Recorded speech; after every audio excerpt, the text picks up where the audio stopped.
welcome back to the Crawl Room. We're here once again in this wonderful ranty room for all things Formula One. So the British Grand Prix has come to a close, and wow, that was a good one, wasn't it? That was very, very spicy indeed. We had changeable conditions, different tyre strategies here and there, when to go for inters, when to go back to slicks again. It paid off for some, it didn't work out for others, and there was really good battles up and down the field, weren't there, this time around? It was really, really good. So many changes for the lead as well. And ultimately, coming through to the end, it was Lewis Hamilton. Bravo, bravo, Lewis. So if you've never seen this series before, I want the drivers to have a maximum of 10 points based on their overall race weekend's performance, and I go all the way down to 0 if they have a particularly bad one. Take a look out for bonus points though. There's sometimes an offer for some drivers to do something extra special during a race, and on the rare occasion I do award minus points, those drivers do something extra special, but for all the wrong reasons. Let's take a look at the current Crawl Room standings then. Going into this episode, it's on the screen now for you. And my oh my, Nico Hülkenberg, after all the spicy action that happened in Austria, took the lead from seemingly nowhere in this championship. So yeah, will he retain it? Will he fall back?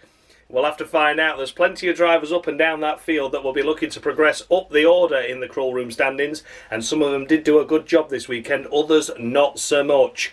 And we'll take a look at the constructor standings as well, shall we, while we're here. So as always, as you know, I can influence this by plussing or minusing points off of teams separately to what the drivers score on the Crawl Room itself. Just to note, they're in brackets of course, because that's what we have plussed and minus so far. However, they haven't yet been deducted from the scores. That will all be deducted at the end of the season, so we can crown a team's champion at the end of the year. So without further ado, let's kick things off with the race winner then, shall we? Lewis Hamilton. Lewis Hamilton, wow. Honestly, it's been a long time coming, this, hasn't it? I am so glad. I am so pleased he's managed to secure another victory within Formula One, and not just that, but to do it at the British Grand Prix as well. They always say that, you know, you find 2/10 just with your home crowd, but he really delivered something special this weekend, didn't he? A front row lockout for Mercedes, George Russell just pipping him to the post with that pole position lap time, of course. In the race itself, he was quite comfortably, happily running in second, no problems at all. The changeable weather came. He caught up to the back of George, but then as they were catching up and he was like trying to fight with George, they both went off at turn 1, so then both in turn ended up losing out to Lando Norris, so then he took the lead, and it was like, oh god, he just seems to be going everyone's way bar Hamilton's. You know, he's not actually led a lap yet. There's been Piastri coming through then, and then you have the likes of Max Verstappen finding his feet again, and it just didn't look to be working out. But then when it went back to the dry tyre scenario, all drivers came into the pits that were up at the front of that field, with the exception of Lando Norris, and Lando did an extra lap on the inters. That then meant that Lewis Hamilton was able to do the undercut on him with the slick tyres he had fitted to his car, and was able to take the lead by around about 2.5 seconds, wasn't it, on the pits exit. And in the end he finished 1.7 seconds ahead of Max Verstappen, so Max was reeling him in, but there weren't as many laps left in that race. Lewis Hamilton though, I'm just so happy for him. I really am. You know, you always think, oh god, just a couple of years ago we were just sick of him winning. We were just absolutely sick of him winning, and now he's won again and we're like, oh yay, hooray. It's crazy how the mindset changes over time, isn't it? But he was definitely deserving of this victory this weekend. You know, apart from the mistake at turn 1 where he followed George off the track when it was starting to rain, didn't have as good a pace on the wet track with dry tyres as the McLarens did, but you know, he still fought a good race and kept himself in that position to clinch victory should anything happen around him. And McLaren's strategy this weekend certainly played into the hands of Mercedes by once again them being reactive as opposed to proactive. So yes, for Lewis Hamilton this weekend, it's a perfect 10, isn't it? It's a perfect 10. I mean, it can't be any less, can it? It cannot be any less. I'm just so happy for him. If I'm being really really honest, that is probably generous by a point, because Russell got pole and not him, but I'm not going to criticise that. That was a perfect 10 from me. It was great to see. It was fantastic for the sport once again, and this year is really shaping up to be something special, isn't it? It really is. Even if Max has walked away with the championship, at least we've got different winners now. I mean, that's the 6th different winner this year in 12 races. Bloody hell, we wouldn't have thought that going into this season, and looking at how Bahrain panned out. So yeah, it's a perfect 10 to Lewis Hamilton. Second place, we come to Max Verstappen in the Red Bull. They looked like they were the third quickest car this weekend, didn't they? Admittedly so. Qualifying, of course, he skittled off the track and damaged his floor. So the last qualifying session, they couldn't really repair it fully. So he qualified P4 behind all the Brits that were a 1, 2, 3 lockout on the grid. Could he have done much better than that? Yeah, I think realistically it would have been a front row start. I think it'd have been tight for pole. But you know how Max is like for securing and pulling things out the bag. He really, really does seem to deliver when it matters. So maybe, just maybe, there'd have been a front row there instead of a P4. But, you know, the changeable conditions, it caught all the drivers out as well, didn't it, in those qualifying sessions. The race itself looked to have no pace at all at the start, did he? He really, really didn't. He was even being hounded by Carlos Sainz at times, wasn't he? I think he was even overtaken by Sainz at one stage. Such was the nature of the poor pace of that Red Bull at the start. Even in the changeable weather conditions, you think, well, Max is good in these. He can close the gap. But he didn't. It didn't happen. It only came good at the end, where they got the strategy right for pitting and going off the inters and putting the slick tyres on. So was able to gain ground there, and then he had lightning pace towards the end of the race. And I think the strategies played out well for Red Bull. They were always well timed, as with everyone else, and Max Verstappen found something at the end of the race to be able to deliver a fantastic P2 finish when it was looking like he wasn't even going to finish on the podium. So for Max Verstappen this weekend, I think I have been harsh with this score, even though it is still a very good score indeed. I've given him 8.5. And the reasoning for that is obviously the little mistake in qualifying and for the poor pace at the start of the race. But when you look at how good he got it back together and was still able to secure that P2 and hunting down for victory, maybe harsh by half a point there, but nonetheless, you know, if he'd have had better pace at the start of the race, then he would have been a lot closer to Hamilton to be able to secure the victory towards the end. So I think that's a good score. I think it's a fair score, but looking back on it, maybe harsh by half a point. So yeah, 8.5 to Max Verstappen this weekend, and yeah, looks to build on what happened in Austria. But he doesn't secure a victory, does he? But it's still a very good P2, and again extends his lead in the Drivers' Championship. Finishing in third place, we come to Lando Norris in the McLaren. Why am I always the bridesmaid and never the blushing bride? Absolutely indeed, once again the bridesmaid Lando Norris, where this could have been 5 victories in this season just for him alone, but once again it doesn't go his way. This weekend, I would say it was more of a team error as opposed to Lando's, though, however, because he put in a good race. I do feel he did really, really well. He did what he could. The pace at the end was very poor, but again, they went for softs and not the mediums, and that was frustrating to see because everyone else had already sussed it that the mediums were going to be better in that situation after the final stops, going from those inters to hards. They got the strategy was just wrong, wasn't it? It was always reactive and never proactive, and that's what cost Lando this weekend, without a shadow of a doubt. That extra lap that he did on the inters while everyone else behind him went into the pits, that cost him. That really did cost him. Lando this weekend, you know, it should have been victory. He had pace for victory, especially in those conditions where it got to the rain. You know, the rain was coming down, wasn't it? It really was. It was pummeling it down. And it was the slick tyres on a wet track. As mentioned, the Mercedes both went off ahead. Lando was able to take the lead quite convincingly. And then he pitted for the inters, and that worked out quite well. He was still in the lead, and then it just went wrong at that last one. He did an extra lap too many. And once again, it was McLaren's strategy that fucked him over. He did overstep the marks in the pit box, though. Coming into the pits, he glided on a little bit, and they had to readjust before they changed the tyres. So that cost him the 2 seconds there. He had a 4.5 second pit stop and only came out 2.5 seconds behind Hamilton. But then, as mentioned, the fitted used soft tyres, scrubbed soft tyres, I should say. They have done one run. But yeah, they just died of death.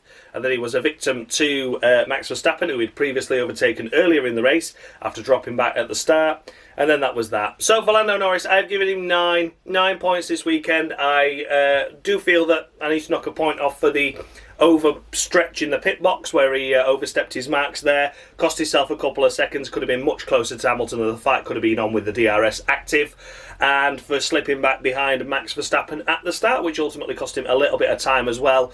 But for the most part, it was McLaren's strategy that let him down this weekend, and that's a great shame. We could have seen a McLaren 1-2, and as it is, we've got Lando 3. We're coming to his teammate next in 4.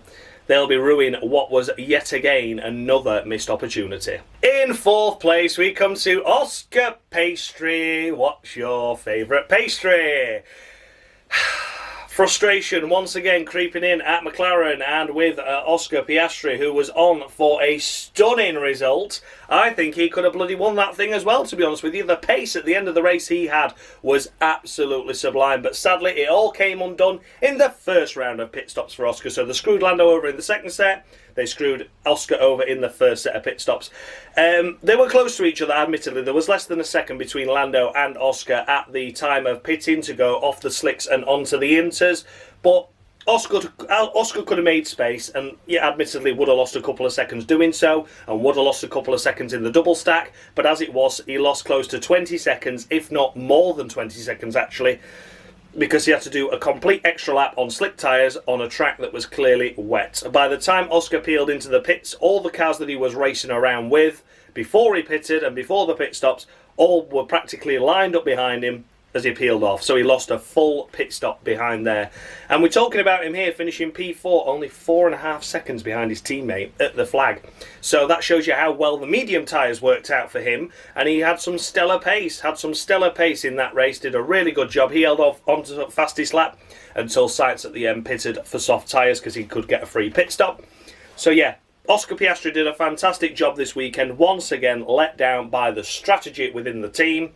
And that's why it's 9 points to him as well. 9 points to Oscar Piastri this weekend. We've said before, you know, tyre management, tyre life of him hasn't been great, hasn't been brilliant. He matched Lando this weekend, did a stunning job with it, and was shafted by the strategy. 9 points to Oscar Piastri. 5th place, we come to Carlos Sainz. Smooth operator, smooth operator. Yeah, he did what he could with the equipment he got, really, didn't he, to be honest with you? There's not much else could be said about that. The Ferrari was very much in this P5, P6 sort of area, all race long, could do nothing more, nothing worse. That was just how it was. A very lonely race by Sainz. Ended up quite a substantial amount of seconds, about 10-11 seconds behind Piastri at the end after he'd already overtaken him. So Piastri came out after he'd done the entire lap behind Sainz. And then was able to overtake him and get a good margin over him. So they're like, well, we're not fighting him. We've got Hülkenberg behind that's more than a pit stop. We'll have a free pit stop for tyres, thank you very much. And we'll take the fastest lap point to give us some consolidation for the fact that we screwed Leclerc over. So, yeah, Sainz walks away at the British Grand Prix with 11 points on the board and looked like the 4th fastest team. And that was it. You know, it didn't look any better or any worse than that, did it? So, yeah, Carlos Sainz this weekend, I'm giving him a solid 7.5. Difficult, really, to rate his race. I think he finished in a position that was really the pace of the car this weekend. But just nothing special or spectacular once again. 7.5 to Carlos Sainz. In 6th place, we come to Nico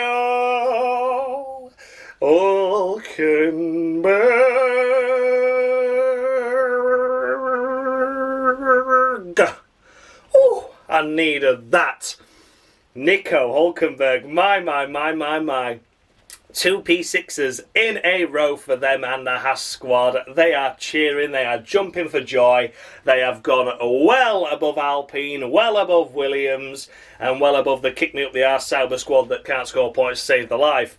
And they've closed the gap massively to the Visa Cash App Maxi Tampon team as well now, haven't they? Just 4 points behind them after these triumphant 2 weekends for the squad. Nick Hülkenberg has done a sublime job, hasn't he? P6 in the qualifying session. Absolutely stunning, and then P6 over the line in the race. It must be said, the only thing I could really criticise about Hülkenberg's weekend was the start itself. That was difficult.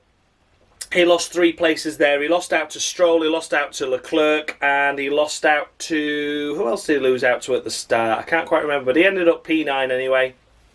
And it meant that the top 5, top 6 cars could break away because Stroll was very much the cork in the bottle for that pack. He kept his head though, he kept his head, kept it tidy, but I just thought, do you know what? Judging by the pace that the Haas had over the Aston Martin in the later stages of the race when Hulk was already ahead of the pair of them, I think had Hulkenberg not lost that position to Lance Stroll and not lost it to Leclerc, he could have been a lot closer to the front pack as opposed to that far down. Because I think Stroll was something like 10 or 11 seconds behind Carlos, wasn't he? It was a big gap coming the first round of pit stops, like almost half a pit stop behind already. So that did cost Hulkenberg potentially, especially judging by the lack of pace at the end by Carlos Sainz, and Sainz wouldn't have been able to pit and get that extra fastest lap point. Not that it affects Haas's chances, but I think Hulk would have been a lot closer to him. Nonetheless, though, I don't want to take anything away from him. That's the only negative I can literally find from his race.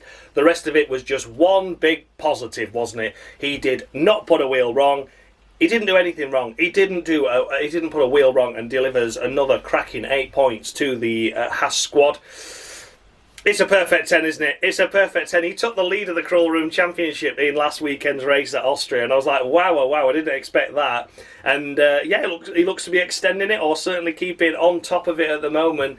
I really hope he continues to find this form, because he has done something sublime this season. He really, really has. He's driving so well. He's gelled with the car well. The upgrade's working well, of course, as well on the Haas. Let's not forget that. And it's all just a match made in heaven, but sadly it's going to come to an end at the end of the year where he'll be joining the backmarker team of Sauber. But yeah, for now, it's a perfect 10 to Nico Hulkenberg. In 7th place, we come to Lance Stroll. Bloody hell. Oh, wow. Who'd have thought that, eh? Didn't do anything wrong. Didn't do anything wrong, did he? He didn't do anything wrong. Admittedly, I've not seen the free practices, so if you kept shunting in every practice there, I apologise. I've been at a festival this weekend, but he did not put he didn't put a wheel wrong. He was P3. He was into Q3 quite nicely into Q3. He had a good start to the race. He held off from the likes of Leclerc and Hulkenberg behind him until the round of pit stops. And then he just drove an honest race, a good race, a fair race, a clean race, and he picks up some good points for Aston Martin, which have been lacking the last few occasions. I'm giving him 9 points. I am giving Lance Stroll 9 points. My Jesus O'Reilly, how the hell did that happen? But he does deserve them. He didn't do anything wrong. In fact, some would say he was actually respectable. Fair play. And then I'm going to find out he crashed in every practice session. Everyone's going to be like, just you fucking idiot. Should have been in of the week. And I'll be like, oh no, I'm sorry. But based on qualifying and the race, I think that's 9 points. Oh my God. Behind Lance Stroll is Fernando Alonso. Oh, dearie me, Alonso. What's happening to you this season? He has just lost his mojo. Proper good style, hasn't he? It's all ebbing and flowing away from him. There's not really much I can say about Alonso's race. I've given him a solid 7 because he was able to pick up some good points there at the end and finish behind his Aston Martin teammate, but being out-qualified once again by Lance Stroll. Being outraced once again by Lance Stroll. Oh dear, oh dear, oh dear. I know the strategy might have played a part in it because I think Alonso did an extra lap again on the old Inters when it was ready for slicks. So, you know, I totally understand there's probably some strategic play at play, but nonetheless Lance Stroll was upside and inside the top 6 and top 8 of this race weekend throughout the most part and delivered some good points. Alonso gets himself into P8, good effort, but was still outraced and outshone by Lance Stroll. It's 7 to Alonso, generous probably by a point there as well. But the wheels seem to be falling off the cart of the Alonso hype at the moment, don't they? Because he's just not delivering what we'd expect. 7 to Alonso. Finishing in 9th place, we come to Alexander Albon in the Williams. Well done, Alex. Well done. We got there, didn't we? We got there indeed. It took a long time coming. The points weren't possible at Canada due to bad luck there. You know, Williams have been due a couple more points, haven't they? And the fact it's come at Williams' home race with the stunning livery that they had on it, with all the names of the team on the Union Jack, was really nice touch. Alex getting himself into Q3, great effort. The car seems to go well around here. We saw that last year as well. And he drove inside and around the top 10 throughout the most part of the race. And he certainly did well. Also overtook Tsunoda in the closing stages as well. Let's not forget that, which is not really crucial for their championship concerns at the moment, but was able to double his points tally from 1 to 2 to means that they gapped the Kick Me Up the Arse Sauber squad by an extra point, which could be dividends for them for that 9th in the Constructors at the moment.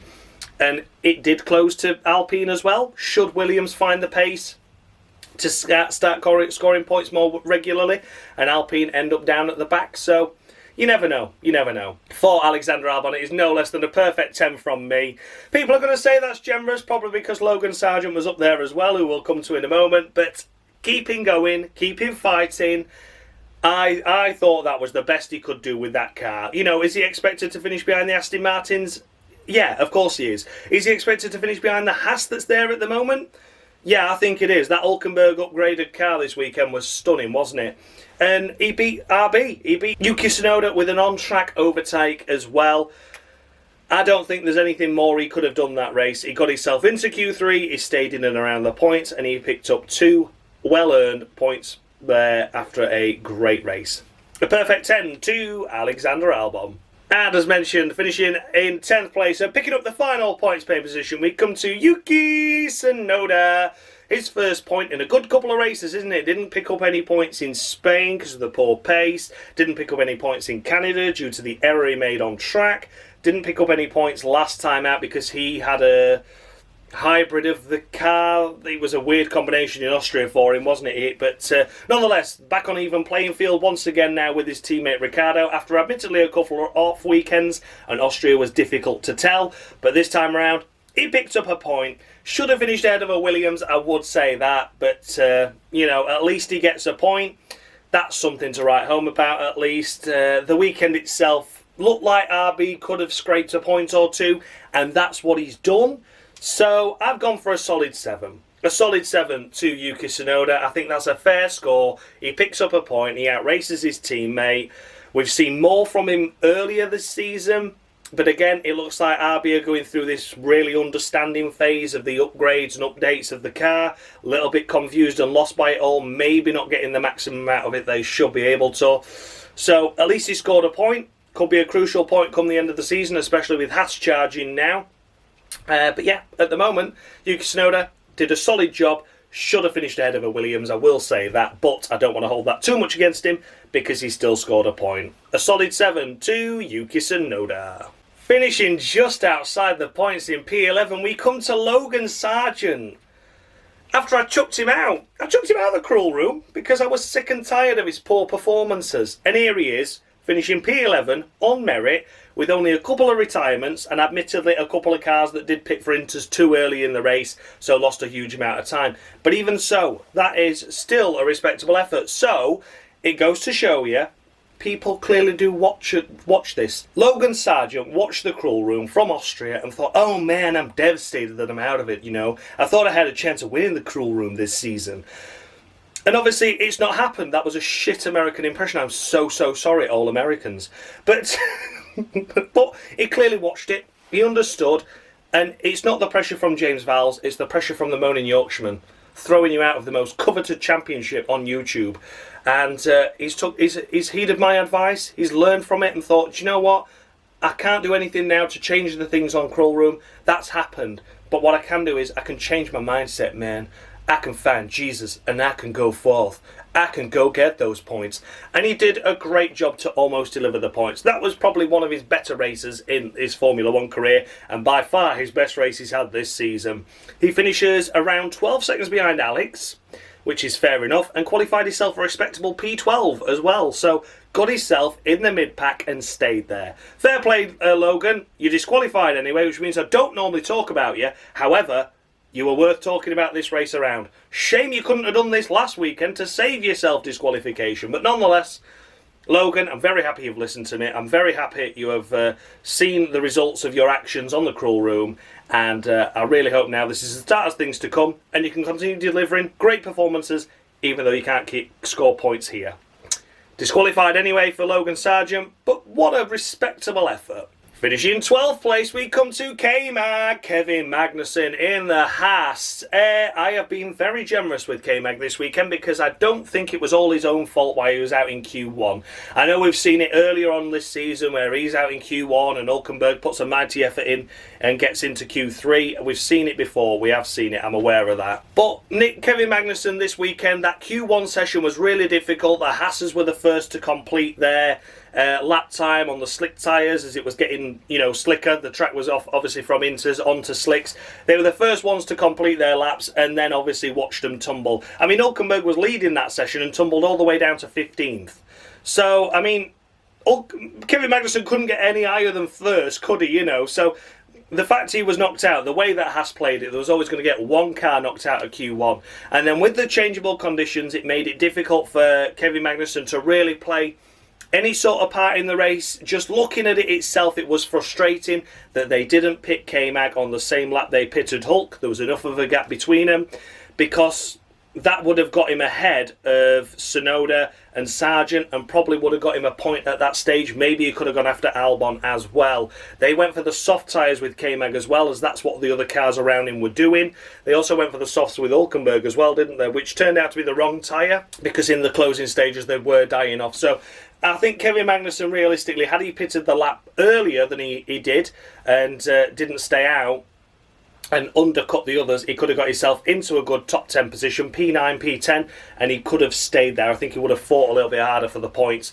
As it was, he came out the pits in P11 and then the soft tyres died off towards the end. He was a sitting duck, and I mean, even Logan Sergeant overtook him at the end there as well. So yeah, I think qualifying wasn't all his fault this time around, even though he was out in Q1. I'll give him that. And he didn't have the upgrades that Hülkenberg had on his car. And looking at Hülkenberg's car, they seem to be working really, really well this weekend. So a little bit of leeway there as well. A little bit unfortunate with strategy. So it could have scraped him a point or two. But as it was, P12 really should have finished ahead of a Logan. But apart from that, I don't hold anything else against him. So I'll give him a solid 7. Solid 7 to Kevin Magnuson. People will say that's generous. I have no doubt about that at all, because anyone that doesn't finish in the points and the teammate does just tends to get slated. But I do think there was a lot of contributing factors to Magnuson's weekend this weekend. Haas getting the strategy wrong in Q1 was a big part of that. And from there, it was all about gaining traction, gaining places, and he did do some good overtakes, but sadly wasn't enough to secure points. 7 to K-Mag. Finishing in and unlucky for some P13, we come to Daniel Ricciardo in the second of the Visa Cash App Maxi Tampon RBs. Don't forget your AlphaTauri Toro Rosso Minardi. Yeah, P13 for him, it's 4 points. It's 4 points. What a lonely weekend by his standards. Not as good in qualifying, not as good in the race as Yuki, and didn't really look like points were ever going to be possible. Of course, points were always possible. It was all about the strategy, being at the right place at the right time. It didn't happen for him to fall into it in that way, so the pace of where he was, he deserved to finish P13, and that's it. You know, there was no difference in cars this weekend, so can't use that against him. And it is just 4 points to Daniel Ricciardo for a less than average performance. Then pretty much everyone from here on down pitted too early for the inters when they had the first shower that wasn't wet enough for inters, and it just kind of ruined the race from there. And you know who comes next, don't you? It is Sha-la-la, oh sacre bleu, sha-la-la. 2 races running, he picks up nil points. The first race, of course, in Austria was for damage. This time around, it was for Leclerc and the Ferrari strategic team deciding, we're going to try and risk the inters because we're stuck up behind Stroll and we can't get round him. We're going to go for it. So they went for the inters and it didn't rain hard enough. It stopped, and then he chewed the intermediates to pieces. And then when it did rain too hard and it needed intermediate tyres, Leclerc's intermediates were shagged and he had to come in and pit for inters again. So that ruined his race. So for Leclerc this weekend, I've given him middle of 05 again, like I did in Austria, sort of treated him as a retirement. he couldn't do anything from that point on. He lost over 30 seconds. I mean, there's a 20-second pit stop went missing there, so add 20 immediately to his race time. Then he lost around 30 seconds being on the wrong tyre at the wrong time. Then he had to make an additional pit stop. So yeah, it was a tough race from there on in, and he needed a safety car and for him to be on the right tyres to play any sort of part in that race once again. And it didn't happen once again. So it's the middle of row 5, 2, sha-la-la. Next up, we come to Valtteri Bottas in the first of the stake. Kick me up the arse, Sauber Romeos. Oh dear, to be honest with you, he's escaped of the week massively here, because I didn't realise until after I'd already submitted the scores to Dan that he's now 21st in a 20-horse championship. Fantastic effort by Valtteri Bottas there. Stunning job, you stunning man. I've given him 4, and that's generous by 4 as well, I know it is, but once again, he's just so anonymous that I don't really give a shit about him, and then when we come to Bottas, I either forget to submit a score for him like I did last week, or I look at him and go, meh, and then just give him something, rather than thinking, actually, why is he so anonymous? Should I give him of the week? And I probably should have done. So yeah, he's escaped of the week there and scored 4 additional bonus points. He got a lot more points than he should have done in Austria as well, so yeah, he's been really generous done to. Next time around, no. He's not having any more of that. He is going to be receiving my full punishment should I deem it necessary. Let's put it that way next time out, because I'll just be watching his race like a hawk. Are you listening, Valtteri? You're not escaping the cruel room any longer. So yeah, 4 to Bottas, that's generous by 4, and he's 21st in the standings when there's 20 regular drivers. Stunning stuff. Next up, we come to the first of the Alpines with Esti Bestie Ocon. Esti Bestie to you, ain't like Esti Bestie Ocon. So, for Esti Bestie Ocon, again, an early pitter for the intermediate tyres when he did not need them. Both Alpines out in Q1 anyway, looked to be looking like they were going to be at the back. This race pace that we saw the last couple of races where we were getting 9th and 10ths and a 10th here and there, looked to a desertism this time around in Silverstone. They gambled on a strategy that didn't work. I don't mind it when you're down here at the back of the grid, to be honest with you. I don't think there's much else you can do. You may as well roll the dice and see if it sticks, but it didn't this time around. I'm giving him 4. 4 to Esti Bestie Ocon. Certainly not the best we've seen him in this season. No Q2 appearance, no points, so there you go. Difficult race overall by Alpine. May as well have not bothered turning up.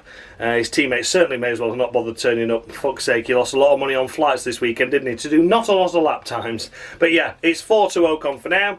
And another tough day at the office for Alpine. Then we come to the second of the Red Bulls in Checo, Sergio Perez.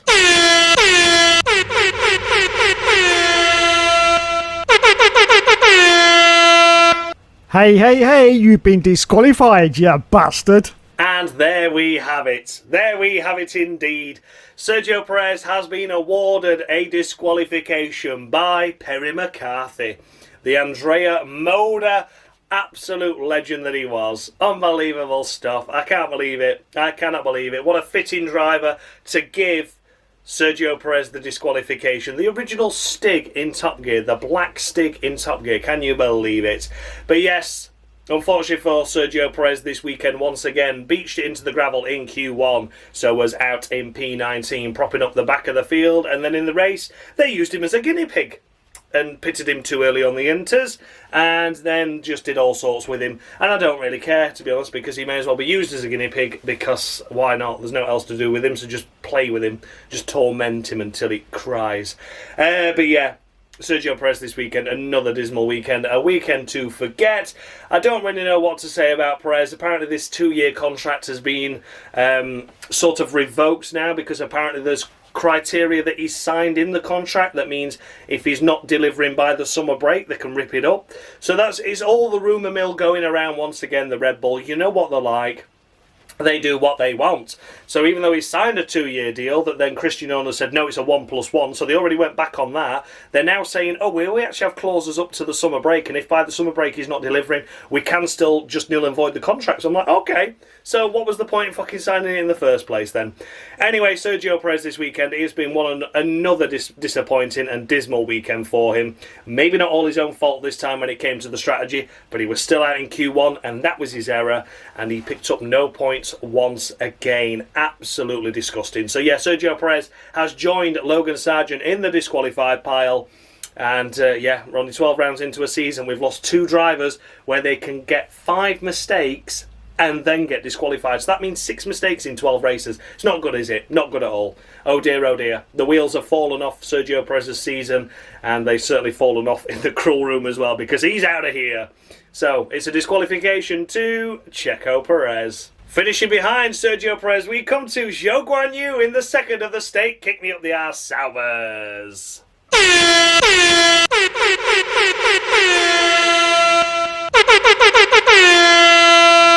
My Formula 1 career is a fascinating one. Qualifying for a race, 0. My team actively trying to kill me, 2. I'd like to see anyone else have a stat like that. And there we have it. It is Perry McCarthy of the week to Zhou Guanyu for the main fact that once again he was propping up the field, not doing anything special. Pitted for inters too early, so went back onto slicks, and then it rained, then he had to pit for inters again, and he was a lap down on everyone pretty much by the time he got that out of the way and done with. I don't really care about that. That could have been Sauber's call, it could have been Zhou's call, I'm not bothered, but Zhou has escaped a lot of the weeks this season so far. I think he should be nearing disqualification already, but as it is, I think this is only his 3rd, and I think this should realistically be his 5th, or maybe he should be getting disqualified now. But such has the season been for dismal driving, poor driving standards. Other drivers have escaped it as well. But this race in particular was like, well, no one's made catastrophic errors, and it's not been all their own fault, so Zhou's got to get one. That's how I saw it anyway. So Zhou Guanyu deserved one this weekend again for the poor pace and poor performance. Poor strategy maybe on Sauber's call, but it could have been Zhou's call as well, and that doesn't bother me. So yeah, it's an of the week that is added up to the fact that it was poor. He's been poor all season, to be honest with you, so that's enough of that anyway. So Zhou Guanyu of the week to him. Then sadly we come to the list of retirements in this race, and the first one on this list, the last to retire in the race, it is of course George of the Russell. Watch out for them water temps. Oh, George. Pole position. Great pace in the race. Okay, we lost the lead with the changeable conditions there, where it weren't wet enough for inters, but it was slick enough for slick still, and you were just keeping it on the road. Yep. We lost the lead there, but he was in a position there where it could have all gone so right for him. He could have got the timing once again of the slick tyres right. He could have won that. He could have won that, and he had pace to win it. He was doing well. He was driving well. It was just sublime, wasn't it? So yeah, a suspected water issue, the temperature gauge and lights were popping up on the dash, and they're like, well, we don't want to blow the engine up. If I'd have been George in that situation, I'd have been like, no, sorry lads, I'm going to keep driving until it blows up, because this is my home Grand Prix. We had a real chance there. We had a real chance there of a 1-2-3 for the whole of the Brits, because all the Brits drove well, didn't they? I still do think Max maybe would have got Lando, based on how McLaren screwed up. But we could have seen a Mercedes 1-2 there. That's a big shame. That's a big shame. I'm so sorry for George. He deserved a podium this weekend. He maybe even deserved another win. But what it gives with one hand in Austria, inheriting the win, some would say, it takes away in the other. And here he is, where he had a chance for victory once again, and cruelly snatched away by a mechanical issue. As you all are aware, the maximum I can score a retirement is 5 points, and that's exactly what George of the Russell is getting. He's getting the 5 points, the maximum I can give a retirement. And it's very cruel to say it, but that is it. You know, 5 points to him is more than fair. He didn't do anything wrong. Didn't do anything. It was just an unfortunate error, an unfortunate mistake, and an unfortunate issue by the team that meant he had to park it up before the race ended. Huge shame. Gutted for George. Really, really am. I'm gutted for the British crowd that were there as well, because we didn't have any warning of it either, did it? It just suddenly came over the radio, retire the car, and he pulled straight into the box. So that was a big, big shame, that. 5 points to George, the maximum retirement can score. But what a good couple of races he's had, and I'm sure the confidence will build going into the next race. And then last but by no means least, we're going to keep it very brief because that's exactly how his weekend was. It is Pierre Gasly in the second of the Alpines. Did one run in qualifying because he got a 50-place grid drop anyway, so it made no difference to his weekend. So just started from the back. In fact, did he even elect pit lane at the start? I think he did. In fact, no. I know what happened. We didn't even make the start, did we? So we lined up on the grid. We did the formation lap, and then on the formation lap, they said, we need to pit. We've got an issue with the car. So we parked it into the pits and retired. So, yeah, those 50 places were worth it, weren't they? Obviously, something had not been connected up right. Some new parts had failed already. In fact, they said it was gearbox related, didn't they? So, either way, very, very disappointing for Pierre Gasly. To put one lap in qualifying, did one formation lap in the race, and that was him done. Mighty effort. What a shame. What a shame. So for Pierre Gasly, I'm giving him 3. Another maximum I can score a retirement is 5. However, I've only scored Ocon 4. So I think him getting a point less than his teammate that actually raced, I think that's about fair. I've just based it on his teammate anyway. So I think 3 points for a car that didn't really turn a wheel in qualifying. Certainly didn't turn a wheel in the race. We saw this before, didn't we? Was that in Budapest a couple of years ago with AlphaTauri? Or was it still called... Yeah, I think it was AlphaTauri, wasn't it? And, he had all the problems in practice. He missed practice 1, he got out for practice 2, missed practice 3, had a load of penalties going into qualifying, and he didn't set a lap anyway. And then in the race he broke down before, he couldn't even get out the pit lane. So he's had a couple of these in the past, Gasly, with his luck, just not being with him at a certain weekend to the point where he's like, may as well not bother being here. So yeah, Pierre Gasly this weekend, unfortunately... didn't make the race, didn't really see him in qualifying, just a one-car team at Alpine this weekend, and they'd have been better off not coming. So there we have everything, guys. Those were the runners and riders of the Silverstone, the British Grand Prix. Let me know down in the comments down below, did I score any drivers too high, any too low. The updated standings with the scores they just awarded are on the screen now for you to take a look at. And Nico Hülkenberg extends his lead out front at the moment, doesn't it? I cannot believe it. I cannot believe it. And of course, as you see there, Sergio Perez down in the disqualified pile with Logan Sergeant. It's hard to believe that I've introduced 5 this season to try and keep it going as long as possible and try and give drivers the benefit of the doubt. And still, only half the season into it, we've lost 2 drivers. It's absolutely disgraceful, isn't it? I cannot believe it. But, you know, needs must. Got to be cruel to be kind on the cruel room. That's why it's called that. And although some drivers have escaped of the weeks throughout the season due to other drivers' poor performances, we're weeding out the worst of them now. So that means that there's not really many places for the other drivers to hide. So let's take a look at the constructor standings as well then, shall we? While we're here, we may as well. So, a couple of things to add to this one. I have decided that Ferrari are going to get -10 for their poor strategy on Charles Leclerc this weekend, leaving him a sitting duck out there on intermediate tyres on a track that was clearly too dry.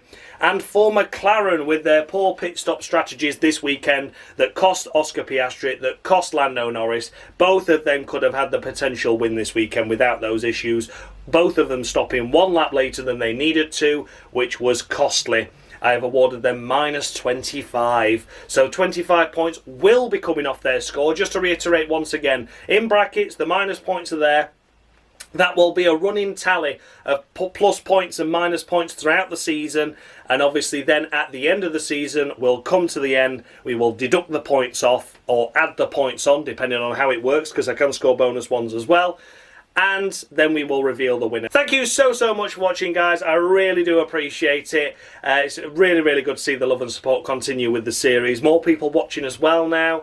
I seem to be getting quite big in the Philippines randomly. So if you are from Philippines, let me know in the comments below. That was crazy. That was a crazy stat I saw in my analytics last night. Like, oh my God, where are they all coming from? Fantastic. So yeah, brilliant effort. Thank you so much for the love and support. Thank you so much goes out to Dan as well, of course, of Mushy Gaming, for providing me with the scoreboard that you saw on your screen, the driver icons, and the intro. Without him, this series would be more pointless than it already is. And who can forget Dave, F1 Games PlayStation, for the Perry McCarthy of the week. Fantastic effort, Dave. Absolutely love it. And you'll all be pleased to know I got Dave to do 5 of those and I've only used 2. So we've got 3 in the bag. We've got 3 in the bag to use in future. So don't worry. We're building that collection up now to get spent later on in the season when poor performances still come aplenty.